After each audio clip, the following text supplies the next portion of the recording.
Hi!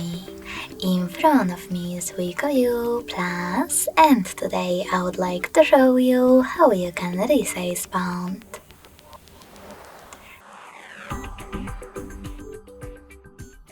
Begin by going into Settings and scrolling down just a bit to access Display.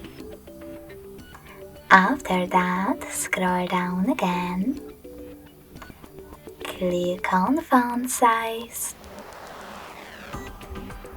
and swipe left or right on this slider to adjust it. You can check out preview above. So now when I go back, as you can see, size of my text has changed.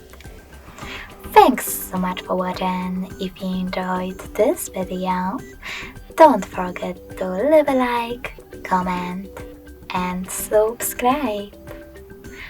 Bye!